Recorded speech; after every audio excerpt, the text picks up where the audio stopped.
Bonsoir à tous, merci de nous avoir rejoints ce soir.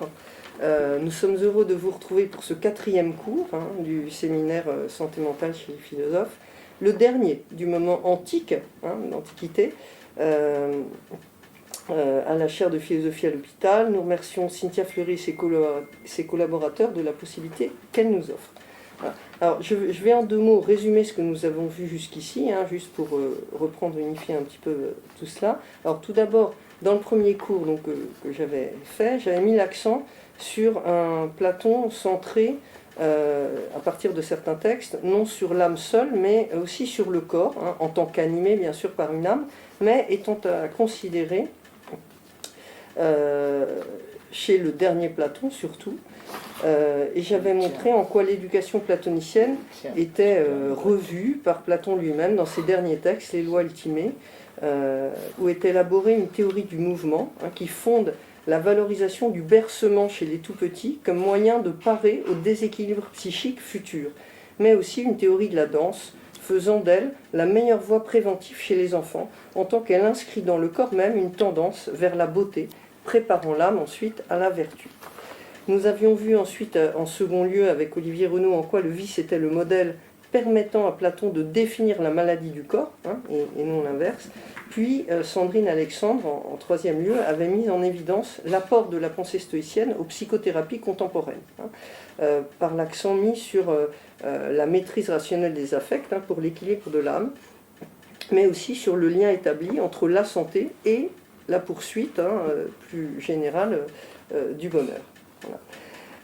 Voilà pour ce que nous avons vu jusqu'ici. Et donc Plotin se situe bien évidemment dans la lignée de ces penseurs antiques l'ayant précédé. Voilà pour ces quelques mots de présentation. Je laisse Jean-Jacques Alrivi introduire à la conférence. Oui, alors je reprends des choses qui ont été dites mais un peu différemment.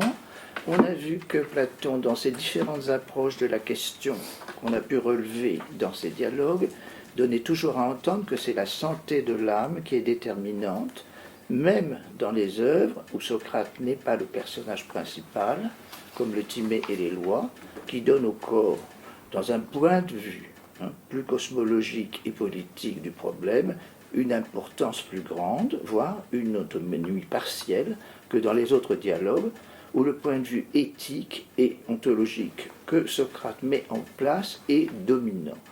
Pour ma part, je fais ça, j'y vois une diversité, une pluralité de la doctrine platonicienne, et non pas une évolution comme certains le pensent. Ceci dit, donc Plotin, lui, va aller, vous allez le voir, mérite bien son nom de néo-platonicien, et j'allais dire hyper-platonicien, où il me semble que c'est l'âme seule, en tant qu'elle rentre en elle-même et que du même coup elle remonte vers l'intelligible et l'un ou le bien qu'elle n'a jamais complètement quitté. C'est l'âme seule, en quelque sorte, qui est le foyer où se joue, si vous voulez, la santé ou la pathologie ou la maladie, justement, de l'âme. Donc, mais ce qui est intéressant par rapport aux stoïciens, nous avons vu que chez les stoïciens, que Plotin, bien sûr, a lu sans être lui-même stoïcien, Plotin a retenu des stoïciens que, au fond, nous avons la maîtrise de nos pensées, c'est la seule chose, à la vérité, qui dépend de nous, et il en fait un usage tel qu'il peut accentuer encore par rapport à Platon, c'est pour ça que je parlais d'hyper-platonicien, ce qu'est l'âme dans son rapport au sensible d'une part, c'est-à-dire ici c'est le corps, et à l'intelligible et à l'un ou le bien, 2 termes qui reviennent au même, même s'ils ne sont pas identiques, d'autre part. C'est l'âme donc qui, par son activité propre sur elle-même, selon qu'elle tend à remonter vers l'un bien, ou au contraire à descendre vers ou même dans le sensible, est facteur de santé ou de laisser aller dans la maladie.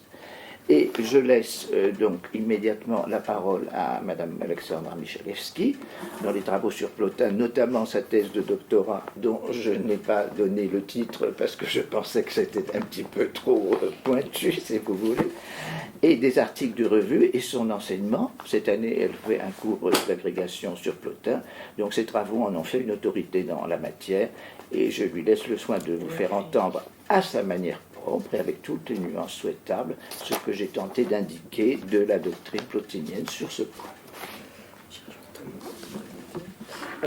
J'ajoute simplement concernant Alexandra Michalewski que Alexandra Michalewski, vous êtes normalienne de l'École normale supérieure à Ulm, vous êtes agrégée de philosophie et votre doctorat a porté donc sur Plotin, comme Jean-Jacques vient de le dire. Vous êtes actuellement chercheuse au CNRS et chargée de cours à Sorbonne Université. Donc on ne compte plus vos articles sur Plotin, son épistémologie, sa doctrine éthique, sa théorie des passions, le rôle pratique de la philosophie, l'analyse de la place des femmes aussi au sein du néoplatonisme. Et vous dirigez à présent chez Vrin la collection intitulée Les écrits de Plotin. Enfin, vous avez écrit en 2014 un livre sur Plotin intitulé La puissance de l'intelligible. Je vous remercie beaucoup. Bonjour à tous, donc je remercie chaleureusement les organisateurs de cette séance et je suis très heureuse d'être ce soir parmi vous pour vous parler de Plotin. Alors, tout d'abord, qui est Plotin ? Plotin, qui a vécu au IIIe siècle de notre ère, entre 205 et 270, est le fondateur de ce que l'on appelle traditionnellement le néoplatonisme, c'est-à-dire d'une interprétation de Platon selon laquelle l'ensemble du réel dérive d'une unité première, l'un bien, qui se situe au-delà de l'être et de la pensée. Plotin est né en Égypte d'une famille de hauts dignitaires de l'Empire romain, à Lycopolis, près d'Alexandrie. C'est là qu'il a étudié la philosophie pendant 11 ans auprès de son maître Ammonius Saccas. Ensuite, comme Plotin était désireux de connaître de plus près la philosophie qui se pratiquait chez les Perses et en Inde, au dire de son biographe Porphyre, il a accompagné l'empereur Gordien dans une expédition contre le roi Sapor Ier, roi des Perses, mais face à la déroute de son armée, il a dû en urgence rejoindre Rome, où il a fondé son école de philosophie et où il restera jusqu'à sa mort. Alors, de la vie personnelle de Plotin, nous ne savons finalement qu'assez peu de choses, et ce que nous en savons, nous le devons à celui qui fut tout à la fois son disciple, son biographe et son éditeur, à savoir Porphyre. Alors Porphyre a rassemblé les différents traités écrits par Plotin tout au long de sa carrière dans un ensemble de 6 fois 9 traités, appelés les Énéades, du grec Énéas, qui veut dire 9. Et Porphyre les a classés, non par un ordre chronologique, mais selon un ordre de progression qui doit mener l'âme du lecteur du sensible, d'où il part, vers la connaissance des principes incorporels qui fondent le sensible. Aussi, la première Énéade regroupe-t-elle les traités relatifs à la vie incarnée, aux problèmes éthiques et plus généralement à tout ce qui concerne l'union de l'âme et du corps. Donc aujourd'hui, nous verrons essentiellement ensemble des textes tirés de la première Énéade. Selon la coutume de son temps, Porphyre a fait précéder son édition des traités d'une sorte de préface exposant la vie de son maître. Donc en fait, la vie de Plotin, le traité de Porphyre qui s'appelle La vie de Plotin, constituait la préface de l'édition porphyrienne des Énéades. Et dans cette biographie, qui n'est pas une simple biographie anecdotique, on trouve certains éléments qui illustrent, qui exemplifient le programme éthique et philosophique qui se trouve précisément développé dans les traités, comme une sorte d'illustration. De ce point de vue, la vie de Plotin, de Porphyre, constitue une ressource précieuse permettant d'illustrer l'attitude de Plotin face à certains problèmes concrets, notamment liés à la question de la bonne santé de l'âme et du corps. Alors, Plotin a donc vécu à la fin de l'Antiquité à une époque de grands troubles politiques. Il a vécu dans les dernières convulsions de l'Empire romain qui tombera 150 ans plus tard, en 410, sous les coups des Goths d'Alaric.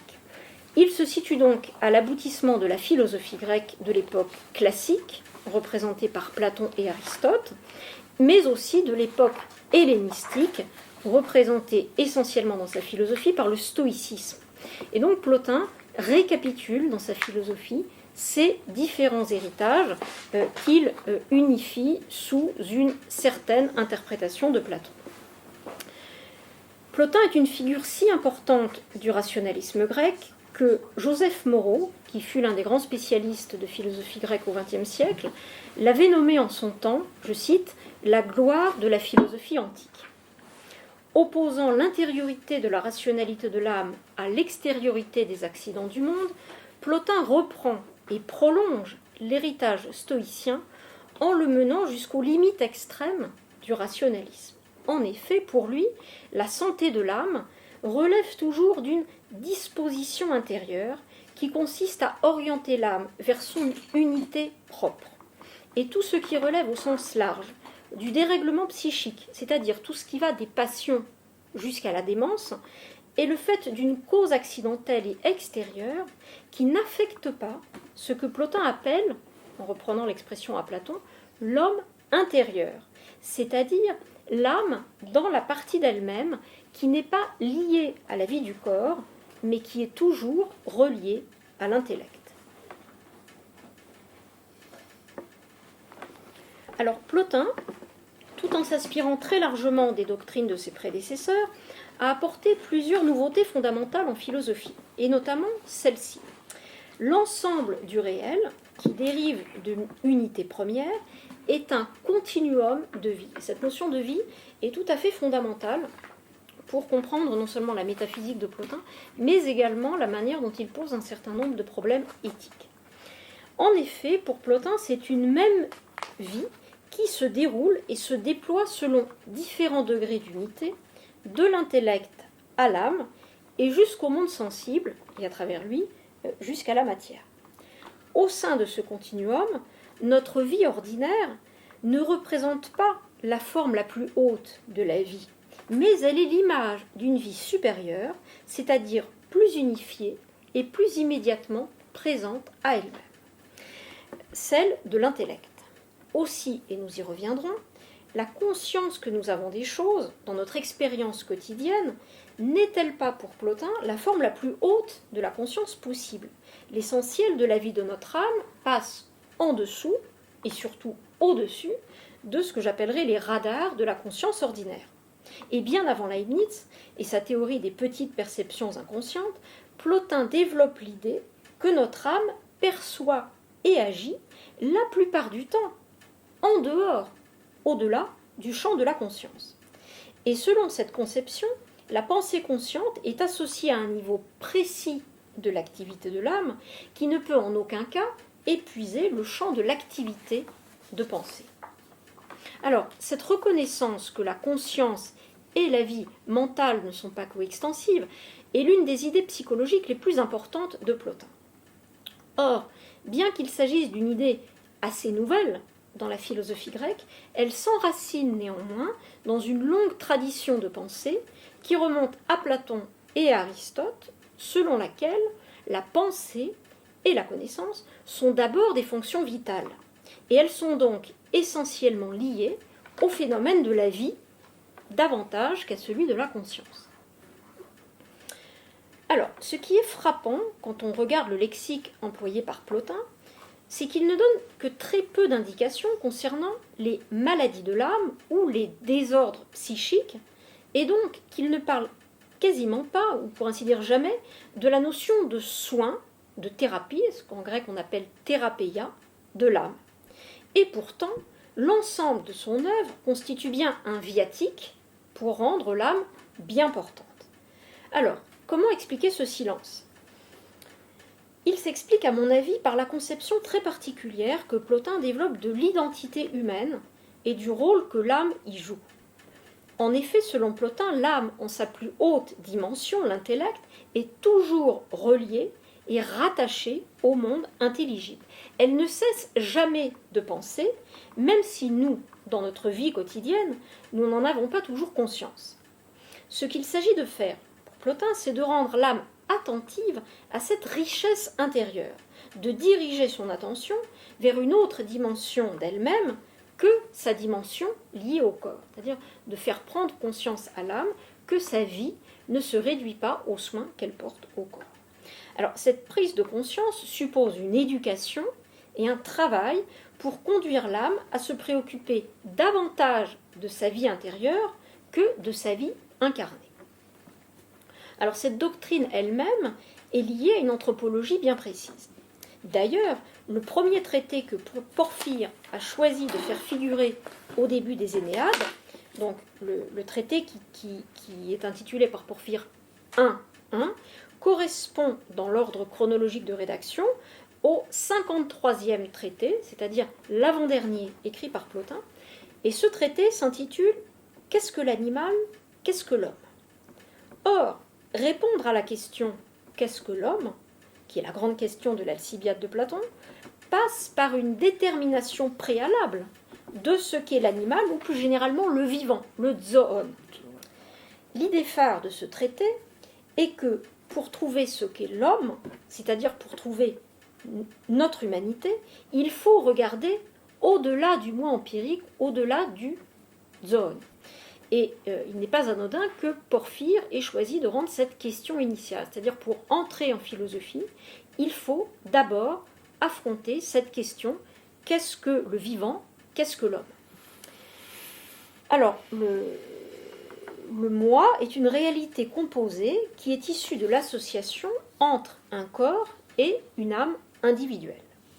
Or, si l'âme individuelle possède des puissances ou des facultés qui la relient au corps, elle a aussi, comme l'indique Plotin, une autre dimension qui la relie à l'intellect et à l'intelligible, où, selon Plotin, se trouve l'homme véritable. Et cette découverte de l'homme intérieur est progressive, ça c'est très important. Elle ne peut commencer véritablement qu'une fois, dit Plotin, sortie de l'enfance, et cette sortie de l'enfance suppose elle-même tout un processus éducatif. Nous y reviendrons. Dans les textes de Plotin, en effet, l'enfance représente par excellence le moment de la vie humaine où l'on n'a pas encore pleinement conscience de notre humanité. Selon Plotin, le très jeune enfant partage des traits communs, soit avec les adultes qui ont perdu la raison, il compte ainsi au nombre de ce que Plotin appelle tone mainoménone, de mania, la folie, et même il peut être assimilé aux autres vivants non rationnels comme les animaux, car selon Plotin, il vit essentiellement selon ses impulsions et selon l'immédiateté de ses désirs. Vous trouvez cette définition dans le traité 3, c'est le traité donc dans l'ordre énéadique 3.1. Le verbe mainestai, donc tiré de mania, la folie, s'applique donc indifféremment aux jeunes enfants, aux animaux et aux êtres égarés. Or, ce qui caractérise l'individu qui ne vit pas selon la raison, c'est, comme le dit Plotin, qu'il vit hors de lui-même, autu exo, hors de lui-même, mu par sa seule impulsivité. Et cette réflexion de Plotin n'est pas isolée. On la trouve donc dans des traités de la première période, mais également dans des traités écrits plus tardivement par Plotin, notamment dans le traité 39. C'est le traité 6-9 dans l'ordre de Porphyre. Donc dans le traité 39, au début du chapitre 2, Plotin indique que les enfants, les animaux et les aliénés, mainoménois, ainsi que les individus sous l'emprise d'un charme magique, ne sont pas maîtres d'eux-mêmes. Ils sont privés de ce que Plotin appelle le principe de liberté et le terra arché, qui suppose que l'on ait conscience de sa propre rationalité. On voit donc se mettre en place une sorte de frontière entre l'intériorité de l'âme et l'extériorité sensible, qui correspond à celle qui délimite la rationalité de ce qui ne l'est pas, la liberté de l'aliénation. Trouver l'homme véritable suppose ainsi un travail de renoncement aux passions et aux sollicitations excessives de la vie incarnée, travail par lequel l'âme se détache de sa fixation vers le sensible pour se tourner vers elle-même et vers son principe. Trouver ce que Plotin appelle l'homme intérieur est donc le résultat d'une conquête et d'une décision d'identification. Si nous ne mobilisons que les puissances de l'âme qui sont en rapport avec le corps, notre identité se confond alors avec celle du composé d'âme et de corps qui ne vit que de la vie du sensible. En revanche, si nous cessons d'actualiser les fonctions inférieures de notre âme, ou du moins si nous les actualisons moins que d'usuel, et non pas au-delà de ce que réclame la satisfaction élémentaire des besoins de la vie incarnée, elle peut alors actualiser, faire passer à l'acte sa dimension intellective et donc se l'approprier, la faire sienne. Nous pouvons ainsi atteindre différents niveaux d'intensité de vie selon que nous vivons selon l'homme intérieur ou selon que l'on vit selon l'homme plongé dans le sensible. Donc on voit bien comment Plotin fait d'une certaine manière jouer le curseur des niveaux de vie selon le type de vie que l'on choisit d'actualiser et de faire sien. Je vous parlais tout à l'heure de ce continuum de vie qui caractérise l'univers plotinien. Et en effet, nous avons en nous-mêmes plusieurs niveaux de vie que nous pouvons activer, comme une sorte de curseur. Voilà, l'âme peut monter ou descendre, et qui dépend de ce vers quoi se tourne l'âme, ce vers quoi elle choisit d'orienter son activité. Alors, l'âme chez Plotin est comme une frontière. Elle est intermédiaire entre l'intelligible dont elle dérive et le sensible qu'elle anime et qu'elle produit.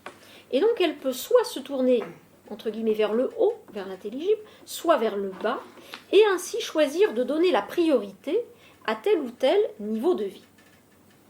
Or, ce qui caractérise la modalité de la vie sensible, c'est qu'elle est, comme le note Plotin, soumise aux aléas de la contingence et des accidents. Lorsque nous vivons uniquement au niveau de la vie sensible, nous éprouvons des événements dont nous ne sommes pas maîtres. Peuvent surgir des épidémies, des guerres, des maladies. Et l'idée de Plotin est de dire que ces aléas extérieurs, même s'ils sont très graves et très lourds, d'une certaine manière, ne peuvent atteindre la vie de l'homme intérieur, puisque dans l'intelligible, rien n'est soumis au hasard et on saisit les choses dans leur raison d'être. Certes, mais alors, si nous sommes tous reliés à l'intelligible, comment se fait-il que nous ne vivions pas tous de cette vie, que nous ne vivions pas tous de la vie du sage? Parce que nous ne sommes pas tous, ni toujours, attentifs. Le concept d'attention est fondamental. Nous ne sommes pas tous attentifs à cette vie supérieure de l'intelligible.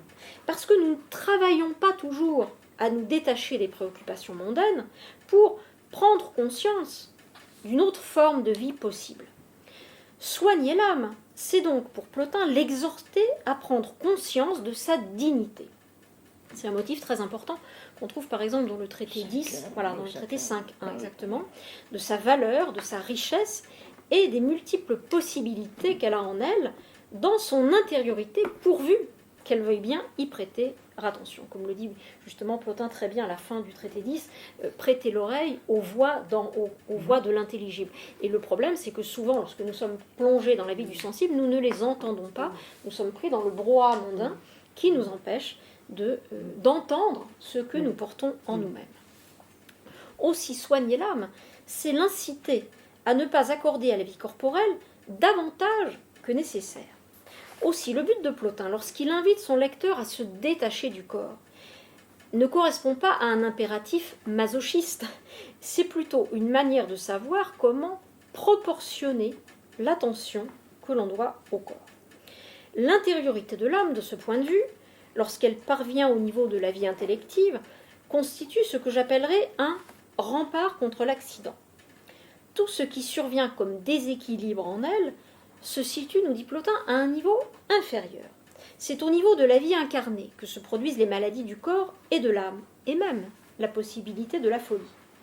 Or, comme l'indique Plotin, cela n'affecte pas la vie supérieure du sage. Néanmoins, lorsque Plotin dit que vivre de la vie du sage, orienté vers l'intellect, permet d'échapper aux coups du sort qui viennent au niveau inférieur, il fait, comme certains textes le laissent entendre, et c'est l'hypothèse que je voudrais partager aujourd'hui avec vous, il fait bien davantage, à mon avis, que promouvoir ce que l'on appelle une éthique de la fuite. Tant que nous sommes liés au corps, nous ne pouvons en effet pas ignorer cette dimension incarnée de l'existence. C'est-à-dire, Plotin ne se réduit pas à dire, bon, la vie du corps c'est mal, fuyons-la. À mon avis, il fait quelque chose de beaucoup plus profond. En effet, il ne s'agit pas seulement pour lui de dire qu'il délaisse un niveau de vie affecté par les accidents et la contingence.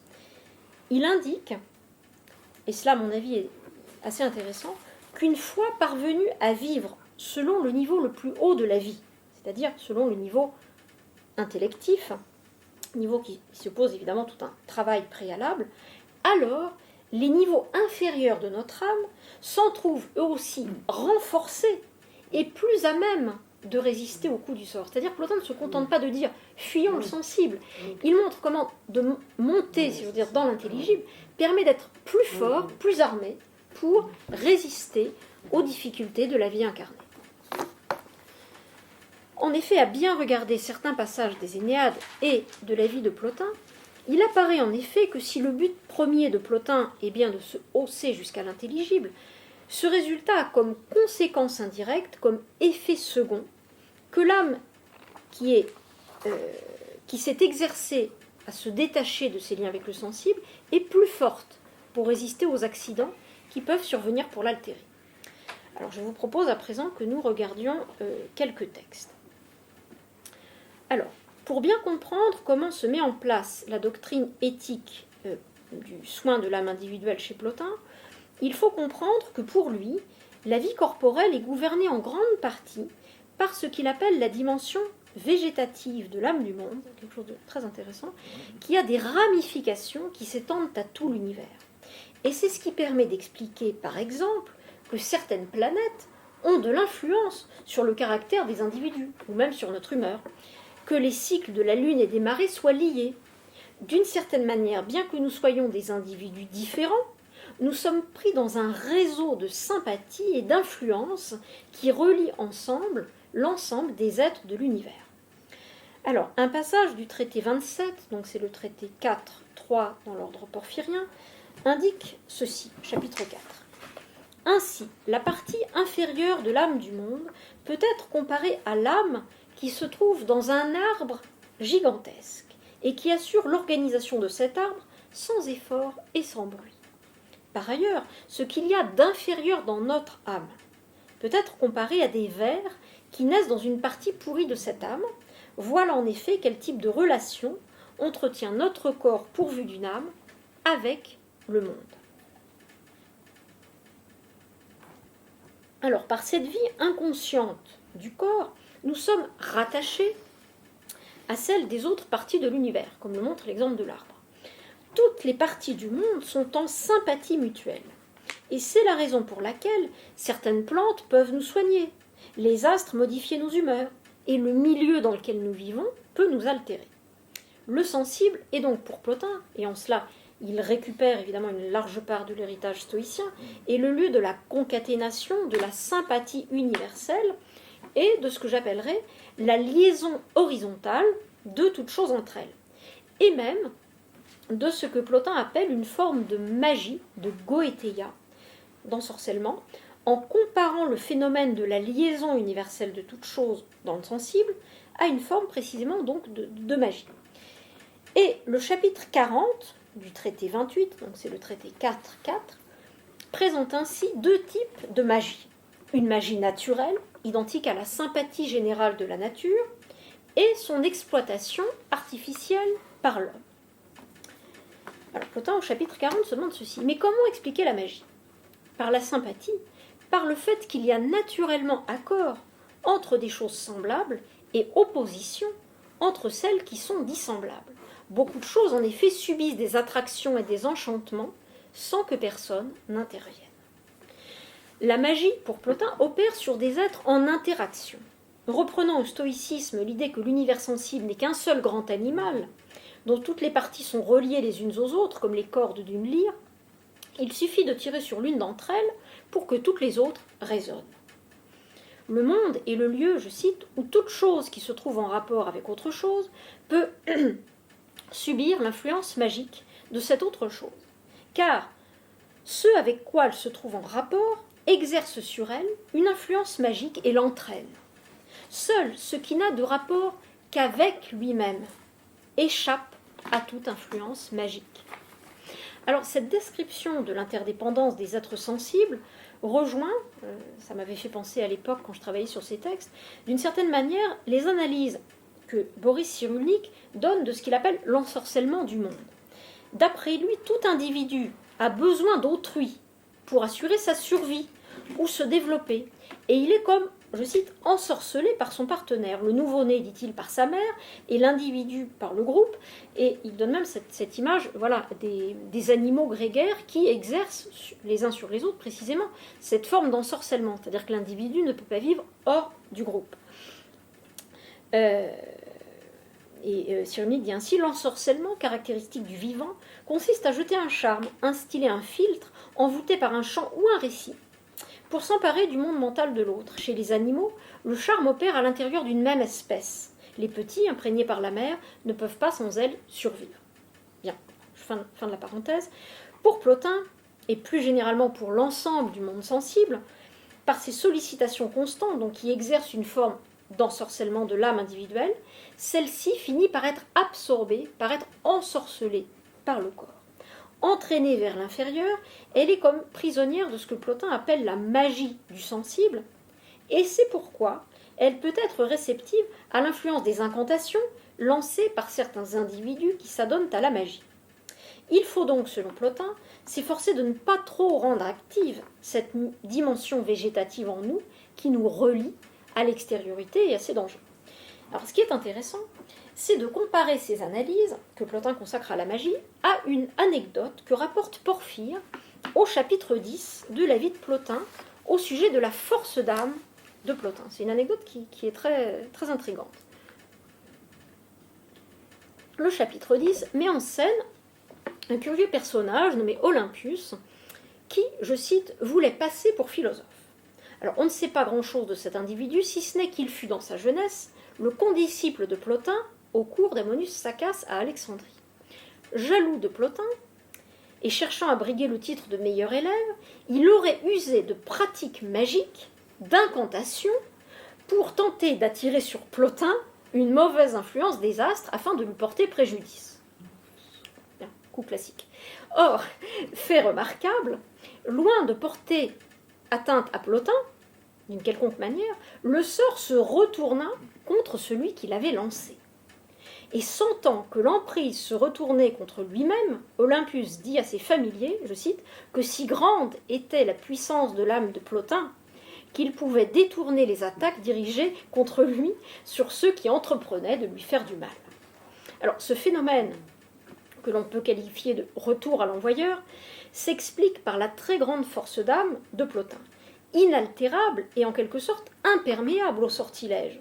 L'âme du philosophe est comme une paroi sans fissure sur laquelle les sortilèges se heurtent sans l'entamer.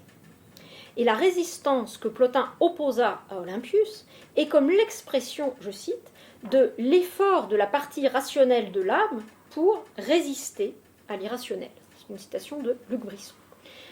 Cet effort est le résultat d'une discipline de l'âme qui s'est régulièrement exercée à pratiquer la vertu. Et le détachement opéré par la discipline des vertus et l'attention portée à l'intelligible permet à l'âme de coïncider avec sa dimension supérieure, de devenir inaltérable et donc, par ricochet, d'être prémunie, de prémunir l'âme inférieure contre la magie du sensible et même contre les incantations jetées par des condisciples jaloux. Alors, la fin du traité sur les vertus, donc 1.2, donc nous avions vu le traité 1.1, qu'est-ce que l'animal, qu'est-ce que l'homme. Le traité suivant, c'est le traité sur les vertus. Donc on voit comment s'exerce petit à petit une remontée. Une fois qu'on a découvert ce qu'est l'homme, eh bien, il faut maintenant pratiquer la vertu précisément. Puis la dialectique, ce sera le traité 1.3. Donc il y a tout un ordre de progression, de chemin d'exercice de la pratique des vertus à l'exercice de la dialectique.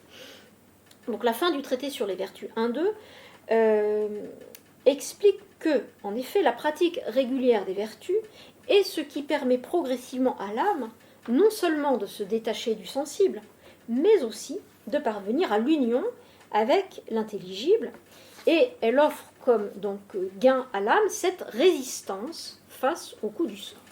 À la fin du chapitre 5, Plotin indique ceci, je cite, « L'âme qui est parvenue dans l'intelligible, donc l'âme du sage, voudra encore purifier la partie irrationnelle pour l'empêcher de subir les chocs des impressions extérieures, ou du moins pour rendre ces chocs peu intenses, rares, et tout de suite émoussés par le voisinage de la raison. La partie irrationnelle de l'âme sera comme un homme qui vit près d'un sage. Il profite de ce voisinage et ou bien devient semblable à lui, ou bien il aura honte d'oser faire ce que l'homme de bien ne veut pas qu'il fasse. Donc, pas de conflit, il suffit que la raison soit là. Alors, on a dans ce texte quelque chose de très intéressant pour penser les rapports des différentes dimensions de l'âme et la manière de les unifier. En effet, ces parties sont comparées elles-mêmes à des individus. La partie de l'âme liée au corps est comparée à un homme ordinaire, et la dimension rationnelle à un sage. Alors, ce texte m'a fait penser à une autre image assez similaire que l'on trouve cette fois dans le traité 46, et là vous voyez bien l'ordre de progression énéadique. Le traité 46 est rangé par Plotin dans la première Énéade, c'est le traité 1.4. Donc vous voyez, vous avez le traité 1.1, qu'est-ce que l'animal, qu'est-ce que l'homme, 1.2 sur les vertus, 1.3 sur la dialectique, 1.4 sur le bonheur. Évidemment, le bonheur consistant dans l'exercice de la vie intelligible. Alors, dans le traité 46, Plotin compare l'âme incarnée non pas à un homme ordinaire, mais à un enfant. Voyez, on retrouve le motif de l'enfance, parce qu'en effet, l'enfance est pour Plotin le siège de l'irrationalité. Alors, le traité donc 46, 1.4, vise à établir l'identité entre la possession du bonheur et la pratique de la vie intellectuelle, et vise à montrer que le bonheur échappe au hasard et au coup du sort. Le bonheur du sage ne dépend plus que de lui-même. Et pour parvenir à cet état d'autarcie, le sage, comme l'indique Plotin à la fin du chapitre 8, ça c'est vraiment un très beau passage, qui a été commenté par Pierre Hadot, je crois, dans la simplicité du regard, a dû s'entraîner tel un habile athlète qui prend ses dispositions pour ne pas être surpris quand frappent les coups du sort. Donc on voit une récupération de la théorie stoïcienne de l'anticipation des coups du sort, de la préméditation, que évidemment Plotin transpose dans un contexte platonicien, avec un autre évidemment schème métaphysique. Et donc l'idée c'est de dire que ce qui nous frappe, c'est seulement la tuquée qui est extérieure et inférieure à la vie véritable. Donc considérer les événements contraires comme terribles, d'une certaine manière, ils le sont véritablement. Les redouter, c'est avoir les mêmes craintes qu'un enfant. En effet, l'enfance est le moment de la vie où l'on n'a pas encore eu le temps de s'exercer à la vertu et à la pratique de la vie intellective, et où, comme le dira le traité 53, donc le traité 1.1, les puissances d'en haut n'ont pas encore totalement jeté toute leur lumière sur le composé. Donc l'enfance, c'est le lieu par excellence, le moment de la vie où se manifestent les passions, et notamment parmi les passions, celle de la peur, qui relève de l'émotivité. Donc s'il y a une figure de la faiblesse éthique par excellence et de la déficience, voire de l'égarement, elle est plutôt à chercher du côté de l'enfance.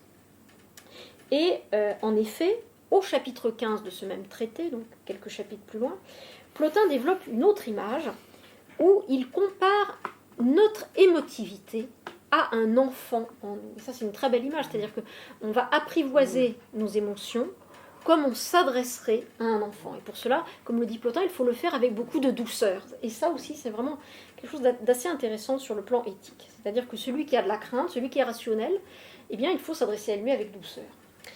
Alors, je cite, « Celui qui éprouve encore des craintes, qui ne possède pas encore la vertu parfaite, et qui n'est pas encore bien établi dans l'intelligible, il n'y est pour ainsi dire qu'à moitié. S'il arrive par distraction à un sage d'éprouver malgré lui de la peur, alors il sait calmer ses craintes comme il ferait avec un enfant. par la menace ou le raisonnement, mais par une menace sans colère. Et comme un simple regard sévère suffit à intimider un enfant. Alors, à cette douceur du sage, envers la partie encore enfantine de lui-même, il suffit d'un regard un peu comme ça pour rappeler à l'ordre, donc ce sage qui calme ses passions sans mobiliser d'autres passions, mais par la seule vertu d'un exemple serein, s'oppose à la violence de la réprimande de l'homme qui interpella le jeune Plotin de 7 ans, comme le rapporte Porphyre, dans un fameux passage du chapitre 3 de la vie de Plotin, qui a d'ailleurs beaucoup intéressé les psychanalystes. Porphyre y relate l'une des très rares anecdotes que Plotin rapportait sur sa vie personnelle et qui avait précisément trait à un épisode de son enfance. Le jeune Plotin, à 7 ans passés, alors qu'il aurait dû définitivement quitter le monde du gynécée, allait encore clandestinement téter sa nourrice. Voyant la scène, un passant invective durement l'enfant et le qualifie d'atéros, ce qui signifie littéralement celui qui est égaré par la déesse Athée. Athée, nous le savons depuis l'Iliade, est à l'origine de toutes les grandes catastrophes. C'est elle qui est le ressort essentiel des tragédies. Athée égare et conduit les hommes à renverser le cours normal des choses et à agir contrairement à l'ordre du monde. Rien donc de plus opposé à la rationalité que cette folie aveugle. Par cette description saisissante qui a choqué le Plotin enfant à tel point qu'il rapporte la scène bien des années plus tard à ses familiers, on voit l'importance pour l'enfant de commencer à s'engager au bon moment dans la voie de la rationalité en se dégageant progressivement des sollicitations inutiles de la vie corporelle. C'est donc le début de l'apprentissage de la vertu qui suppose une sortie de l'enfance. Mais donc à cet épisode de la réprimande violente de l'enfant par un individu qui le traite d'atéros, s'oppose le modèle éducatif prôné par Plotin, qui consiste à en imposer par l'exemple de sa propre sagesse. C'est-à-dire, réprimer un enfant, c'est le propre d'un passant, mais le sage, lui, va en imposer par son exemple. Le sage ne réprimande pas. Il n'a pas tant à contenir ou blâmer l'homme ordinaire. Il lui suffit d'être là par la seule vertu de son exemple, de son attitude, qui, par contamination, par diffusion, a un effet bénéfique sur ses voisins qui, du coup, s'en trouvent eux-mêmes renforcés. Et pour en revenir au sujet qui nous intéresse aujourd'hui, cela, à mon avis, est très intéressant. L'unité de l'âme, et donc, pour Plotin, sa force et sa santé, se produit comme un effet secondaire, automatique, une fois que l'âme a rejoint sa dimension supérieure et vit de la vie de l'intelligible. C'est-à-dire qu'une fois que l'âme est parvenue dans l'intelligible, alors elle est unifiée, elle est calme, et même par ricochet, elle donne des bénéfices à ceux qui sont dans l'entourage du sage. C'est donc une sorte de bénéfice supplémentaire qui advient à la partie inférieure une fois que la partie supérieure a atteint ce qu'elle cherchait, à savoir la contemplation des idées intelligibles. Donc de vivre tourné vers la plus haute partie de nous-mêmes a un impact direct sur notre comportement dans la vie ordinaire. Bien, mais qu'est-ce que cela veut dire concrètement ? Que les événements de la vie nous affectent, nous touchent, mais que bien que peinés ou touchés, ou même ébranlés, nous ne sommes pas totalement dépassés ou même dévorés par les événements. C'est-à-dire, il ne s'agit pas pour Plotin de dire que ce qui se passe dans la vie incarnée n'est pas grave ou ne va pas nous atteindre. Si, on a tous des coups durs. Mais, par la force intérieure de l'âme, nous pouvons savoir que quelque chose en nous nous appartient, comme une sorte de refuge qui tient une partie de nous-mêmes à l'écart des événements difficiles qui peuvent survenir. Et c'est cela, la bonne santé de l'âme, c'est son unité, sa capacité à ne pas se laisser totalement absorber ou déborder par les événements extérieurs. Et nous avons là quelque chose que l'on peut comparer à la citadelle intérieure de Marc Aurèle, qui comparait l'âme à une forteresse dont, si nous savons habiter son intériorité, nous met en quelque sorte à l'abri de la violence des passions et des coups du sort. Mais, à la différence des stoïciens qui n'admettent que l'existence des corps et pour qui notre âme est elle-même un corps très subtil, l'autarcie du sage, selon Plotin, a pour origine et modèle l'autarcie du monde intelligible et celle même encore supérieure, l'autarcie de l'un, premier principe, qui est à l'origine de la formation du monde intelligible lui-même. Je vous lis un passage du chapitre 15 du traité 39, qui est le traité 6-8. S'il nous arrive de voir aussi en nous-mêmes une nature semblable à la sienne, donc à l'un, ne contenant en elle rien de commun avec les autres choses qui nous sont attachées et par lesquelles nous sommes exposés à subir ce qui advient par hasard. Toutes les autres choses, en effet, qui sont à nous, sont asservies et soumises aux coups de fortune et arrivent en quelque sorte par hasard. Eh bien, au contraire, si nous atteignons notre unité intérieure, c'est bien par cet état seul que l'on possède la maîtrise et la libre disposition de soi. Qui, dès lors, pourrait nous rendre dépendants du hasard, de ce qui advient par aventure ou de façon accidentelle, quand nous sommes devenus la vie véritable elle-même? Et là, on retrouve le motif du continuum de vie, précisément. Alors, nous avons vu comment Plotin défend l'idée que, pour l'âme du sage, le fait de vivre dans l'intelligible a des répercussions sur sa capacité à résister plus fermement aux accidents de la vie incarnée. Toutefois, ces accidents peuvent, malgré tout, être si forts qu'ils font vaciller ce rempart de la force intérieure qu'avait acquise l'âme incarnée au contact de l'âme rationnelle. C'est-à-dire, Plotin est bien conscient que, malgré tout, voilà, un peu comme des vagues qui reviennent et qui érodent, à la fin, l'impact de la vie sensible est là. Plotin en est bien conscient. Et il évoque à plusieurs reprises la possibilité que l'impact d'un sortilège ou d'une maladie physiologique finisse par entamer, par éroder l'âme du sage en lui faisant perdre ce qu'il appelle la conscience de lui-même. Et c'est encore dans le traité 46, donc le traité 1.4, que Plotin aborde cette difficulté à deux reprises et presque dans les mêmes termes. Alors, au début du chapitre 5 et au début du chapitre 9, il se demande ce qu'il advient du bonheur du sage lorsque, je cite, il n'a plus conscience de sa pensée par l'effet des maladies ou des artifices de la magie. En d'autres termes, qu'en est-il du bonheur du sage lorsque se produisent d'intenses douleurs corporelles, des maladies, et plus généralement des obstacles qui peuvent entraver la conscience que l'homme a de lui-même? Comment et jusqu'où la maladie mentale peut-elle affecter la conscience de soi du sage? Alors, cette notion de conscience de soi est explicitée par Plotin dans ce chapitre par le terme de parakolouthésis. Donc, c'est ce qui accompagne une activité. C'est-à-dire la conscience de, c'est je fais une activité et j'en ai conscience, je sais que je la fais. Donc, cette notion de parakolouthésis est très importante puisqu'elle est la clé qui permet à Plotin un petit peu de contourner cette difficulté. En effet, la conscience que nous avons de nos activités mentales s'effectue au moyen de ce qu'il appelle donc le fantastikon, donc on pourrait traduire par la représentation ou l'imagination, par laquelle l'âme projette sous forme d'image ce qui se passe à un autre niveau d'activité. Et il compare dans ce traité le fantastikon à un miroir qui projette dans l'âme les images de ce qui se passe à un niveau plus haut dans l'intelligible. Et c'est grâce à ce fantastikon que l'âme peut avoir conscience qu'elle pense. Donc l'âme peut se dire, voilà, je suis en train de penser, là, je suis en train de vous parler de Plotin, donc mon fantastikon accompagne précisément l'activité par laquelle je vous parle.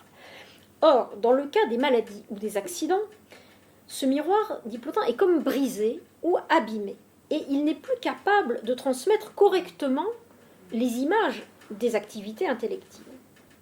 Et néanmoins, et là est le point de l'argument plotinien, même si le miroir est abîmé, l'activité supérieure de la pensée ne s'arrête pas pour autant, elle continue toujours, quoi qu'il arrive au niveau inférieur. C'est-à-dire le miroir qui est évidemment un cran plus bas, il a beau être brisé, l'activité supérieure intellective continue de s'exercer. L'idée de Plotin est de dire que la possibilité du dérangement de la conscience de soi, qui arrive lorsque l'âme est en proie à la maladie ou lorsque le corps souffre trop, n'affecte pas la dimension supérieure de l'âme du sage. Bien. Alors, que veut dire Plotin avec cela? Il me semble que l'idée qu'il veut développer est la suivante. Lorsque nous avons réussi à atteindre un niveau d'activité spirituelle qui nous a élevés au-dessus de la simple réactivité immédiate aux événements de la vie quotidienne, eh bien nous continuons à pratiquer cette activité même si notre conscience de nous-mêmes, est affectée. L'idée de Plotin est de dire que le vrai soi, qui se situe dans l'intelligible, lui n'est pas affecté. Alors on le voit, Plotin tire ici au maximum les conséquences du rationalisme grec, c'est-à-dire c'est évidemment une conséquence extrême. On se demande jusqu'à quel point on peut suivre Plotin, mais c'est la voie qu'il nous indique. Ça, c'est vrai que c'est une question qui reste ouverte. Dans ce contexte, celui de l'interrogation du statut du sage face à la perte de la conscience de soi, Plotin n'évoque jamais dans les traités la question précise des maladies mentales, sauf à employer le terme assez générique de mania, nous l'avons déjà vu, perte de raison, mais à une seule occurrence, il emploie le terme technique, le terme médical, du lérein, qui, dans la médecine antique, désigne ce que les latins appelleront delirium, c'est-à-dire le délire. Et on trouve cette occurrence dans un tout petit texte d'à peine une page, que Porphyre a placé à la toute fin de la première Énéade, donc le traité 1.9, donc vous voyez, on a bien balayé le champ de la première Énéade, et qui, dans l'ordre chronologique, est le traité 16.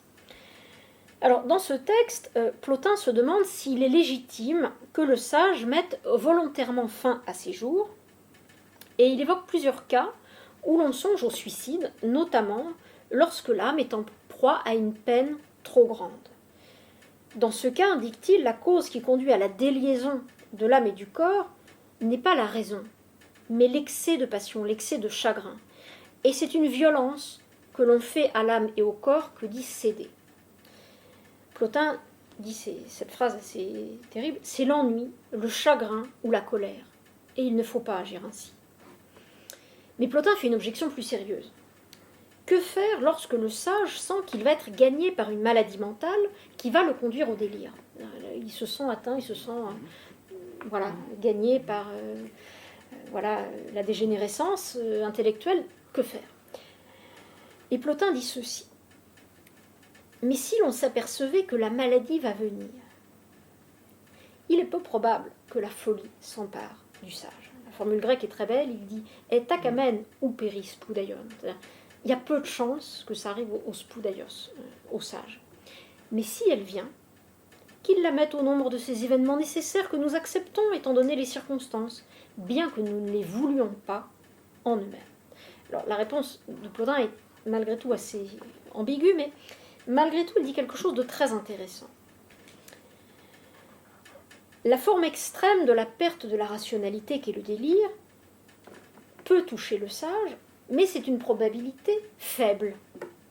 D'une certaine manière, si les filtres, les maladies corporelles peuvent à la rigueur faire perdre au sage la conscience de lui-même et venir à bout de cette résistance que l'âme du sage peut poser aux accidents extérieurs, il semble qu'elle résiste assez bien au risque de la folie. C'est-à-dire que malgré tout, le rempart tient encore.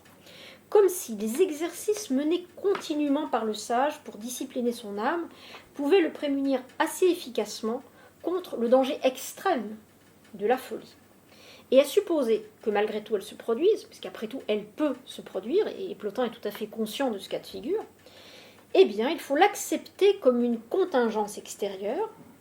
Et sur ce point, il me semble que Plotin, malgré tout, fait un pas de côté par rapport aux stoïciens qui admettaient le suicide comme une solution acceptable lorsque l'on sent que la rationalité en nous est irrémédiablement sur le point de se perdre.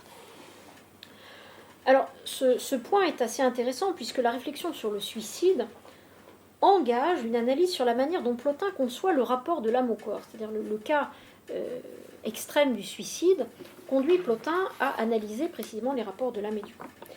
On sait en effet que Porphyre, lors de son séjour à Rome auprès de Plotin, a sombré dans la mélancolie. Et il a eu la tentation du suicide. Alors, il ne l'avait dit à personne, mais c'est très intéressant, Porphyre, dans la vie de Plotin, relate que sans qu'il se soit confié là-dessus le moins du monde à son maître, Plotin avait néanmoins décelé les signes de la dépression et avait détourné Porphyre de son projet de mettre fin à ses jours en l'incitant à voyager, à ce qu'on appellerait aujourd'hui se changer les idées, et à changer de climat. Porphyre partit donc en Sicile, où il guérit de sa mélancolie. Alors bon, ce passage a donné lieu à plusieurs interprétations, et je n'entre pas dans ce sujet, mais je voudrais simplement dire qu'elle est une anecdote riche d'enseignements. Tout d'abord, comme en attestent d'autres épisodes de sa biographie, Plotin avait une attention aiguë aux autres. Il était extrêmement attentif à ceux qui l'entouraient. Et une attention sans doute plus développée que celle de la plupart des individus. Comme si la grande concentration qu'il pratiquait quotidiennement le rendait d'une certaine manière plus attentif aux autres que ceux qui se contentent de mener une vie uniquement tournée vers l'extériorité. Ensuite, cette anecdote nous raconte que Plotin avait perçu que la cause de la mélancolie de Porphyre était uniquement d'origine corporelle et nécessitait un traitement non par la thérapie verbale, en gros Plotin a dit à Porphyre va pas voir le psy, mais change de régime de vie. C'est-à-dire qu'il lui a tout simplement dit ton régime de vie actuel ne va plus, change de climat, change de rythme de vie, bref, une thérapie physiologique. Donc on voit que Plotin avait quand même aussi une acuité assez grande pour trouver le remède approprié aux maux qui n'étaient pas là pour le coup de l'âme, mais du corps, ou de l'âme incarnée. Et donc pour conclure, je voudrais dire que nous touchons là l'un des points de paradoxe de Plotin qui est par excellence une figure du paradoxe. Plotin en effet ne cultive pas de complaisance particulière envers le sensible et le corps. Il incite même constamment son lecteur à ne pas croire que la vie mondaine est la seule vie que l'âme puisse mener. Si le monde est beau, il n'est que l'image d'une vie plus haute, celle de l'intelligible, et comme toute image, le danger est de rester absorbé par la contemplation de l'image, sans voir à quoi elle renvoie, ni de quoi elle est le signe. On peut penser aux analyses de Deleuze là, sur l'eidolon et l'icône, et c'est exactement ça. Aussi, certains textes de Plotin, incitant au détachement à l'égard du sensible, ont été compris comme témoignant de la part de Plotin d'une, je cite, haine du corps, pour reprendre une expression célèbre tirée d'un livre de Dodds, Païens et chrétiens dans un âge d'angoisse. Alors la thèse de Dodds est que l'Antiquité tardive aurait été caractérisée par une sorte de, je cite, mépris de la condition humaine, et en effet, les toutes premières lignes de la vie de Plotin indiquent que Plotin avait honte d'avoir un corps. Alors, honte n'est pas une traduction tout à fait appropriée pour le terme aidos, qui signifie plus généralement le sentiment de la pudeur, je dirais même des limites. C'est-à-dire, c'est ce qui a donné d'ailleurs en latin la vergogne, la verecundia.